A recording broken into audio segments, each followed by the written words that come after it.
Christmas morning, 2009. Northwest Airlines Flight 253 is cruising at 37,000 feet over Canada, 11 minutes from touchdown in Detroit. 289 people on board. Families heading home after the holidays. Business travelers catching up on sleep. Just another transatlantic flight. Then someone in seat 19A lights himself on fire. But here's what makes this story different. This wasn't some random act of desperation. This was the end result of a chain of failures so spectacular, so completely avoidable, that it would reshape global aviation security forever. A father's warning, ignored. Intelligence reports, dismissed. Red flags everywhere, and somehow every single person whose job it was to connect the dots didn't. This is Flight 253, and this is how the system failed. It's 8:40 in the morning at Amsterdam Schiphol Airport, one of Europe's busiest hubs, especially during Christmas week. Flight 253 pushes back from the gate, right on schedule. Destination, Detroit Metro. Nearly 300 souls on board an Airbus A330. Crews running through their standard checklist. Passengers settling in for the 8-hour haul across the Atlantic. Everything seems normal, except for the guy in 19A. His name is Umar Farouk Abdulmutallab. He's 23 years old, Nigerian, engineering student, and he's about to try to kill everyone on this plane. Here's what should have stopped him. He paid cash for a one-way international ticket. During the holidays, he's traveling alone. He checked 0 bags, not even a carry-on. If you've ever taken Security 101 course, you know what that profile looks like. It's literally in the training manual. And yet, here he is, window seat, over the wing. Let's talk about Umar for a second, because the story is important, but not for the reasons you'd think. Born into serious wealth. His father, Alhaji Umar Mutallab, isn't just rich. He's one of the most prominent bankers in Nigeria, former chairman of First Bank. Connected, powerful, well-respected. Umar grows up with every advantage. Top schools in West Africa, University College London, where he studies mechanical engineering. He's smart, privileged. The world is literally open to him. But somewhere during his time in London, things shift. He becomes president of the university's Islamic Society. Nothing wrong with that. Plenty of students get involved in religious groups. But according to later court testimony, this is when he starts moving in different circles. Radical circles. By 2009, he's in Yemen. And in Yemen, he makes contact with Al-Qaeda in the Arabian Peninsula. A CAP for short. These are the guys behind multiple plots against Western targets. They're organized, they're motivated, and they're looking for recruits. Umar becomes one of them. Now here's where it gets insane. November 2009, just weeks before the attack, Umar's father walks into the U.S. Embassy in Abuja, Nigeria. Think about that for a second. This is a man with everything to lose. Reputation, status, family legacy. And he's about to do something almost no parent would have the courage to do. He tells American officials, "My son has been radicalized. I'm worried he might do something dangerous." This isn't a vague concern. This is a direct warning from a credible source about a specific individual. The embassy takes notes, files a report, passes it along, and then nothing. Well, not nothing. The intelligence community does something. They add Abdulmutallab's name to TIDE, the Terrorist Identities Data Mart environment. It's this massive database with over 500,000 names, people with possible terrorism connections. But here's the problem. Being in TIDE doesn't mean you can't fly. It just means you're noted. To get on the actual no-fly list, you need what they call corroborating evidence. A father's warning, no matter how credible, doesn't count. So Umar stays in the system. Flagged, but not stopped. Meanwhile, and this is the part that still keeps security analysts up at night, U.S. and British intelligence are picking up chatter, intercepted communications mentioning someone called the Nigerian being prepped for an operation. The Nigerian. No one connected the guy whose father literally walked into an embassy to warn them. Oh, and one more thing. Earlier that same year, the UK government denied Umar's visa renewal. Why? Because he submitted a fraudulent student application. That's documented. That's in the system. Still green light. Clear to fly. It's 11:40 Eastern Time. The Airbus is descending through 10,000 feet. Flight attendants are doing their final cabin checks. Detroit's weather is cold but clear. Perfect landing conditions.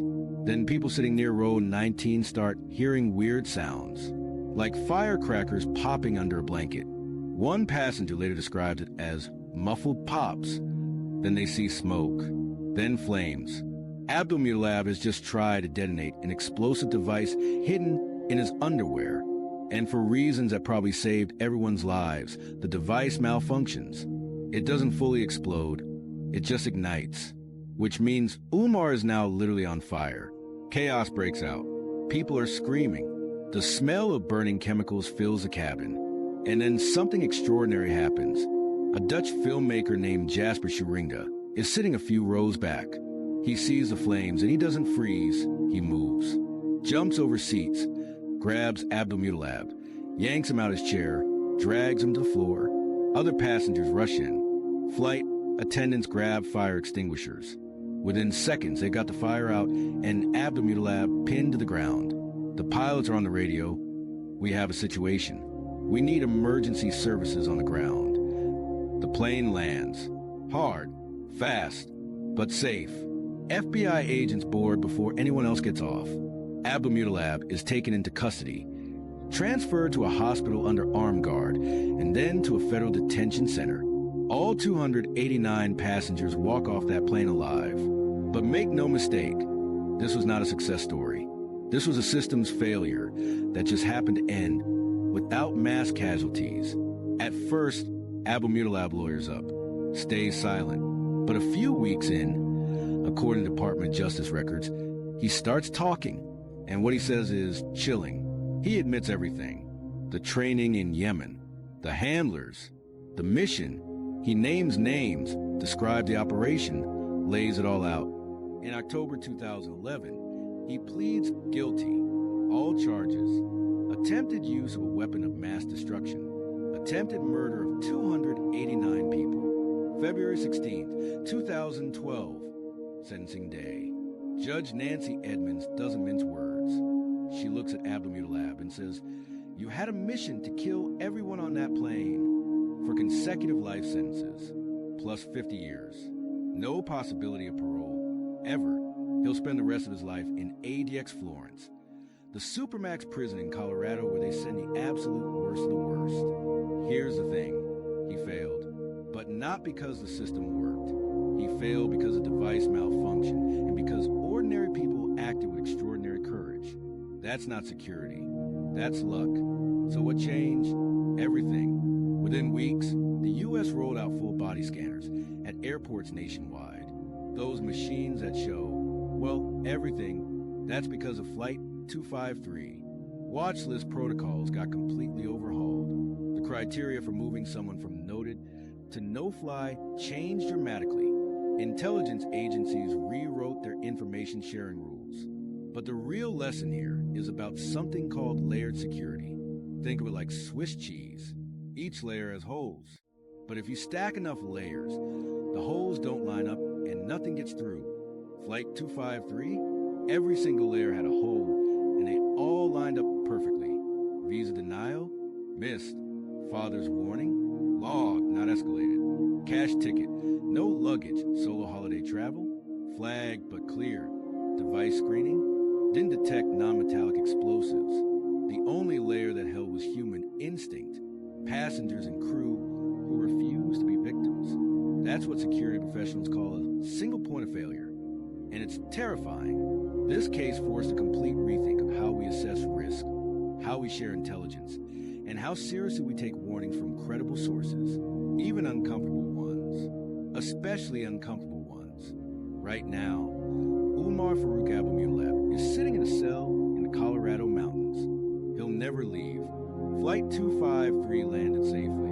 The passengers went home, hugged their families, tried to process what almost happened. The system learned, but only after it nearly cost 289 lives. This story isn't really about one radicalized individual. It's about the invisible web of security that we all trust every time we step onto a plane. It's about the intelligence analysts working overnight shifts, combing through data, looking for patterns. It's about the engineers designing detection systems that can catch threats we haven't even imagined yet. It's about flight crews trained to handle the unthinkable. And most importantly, it's about what happens when we ignore warnings because they're inconvenient or uncomfortable or require us to make hard decisions. Security isn't the absence of threats. It's the presence of vigilance. Constant, unglamorous, often thankless vigilance. If this story gave you a new perspective on the security systems we take for granted, drop a comment. And if you want more deep dives into intelligence failures, systems breakdowns, and the lessons buried inside them, hit subscribe. We'll see you in the next investigation.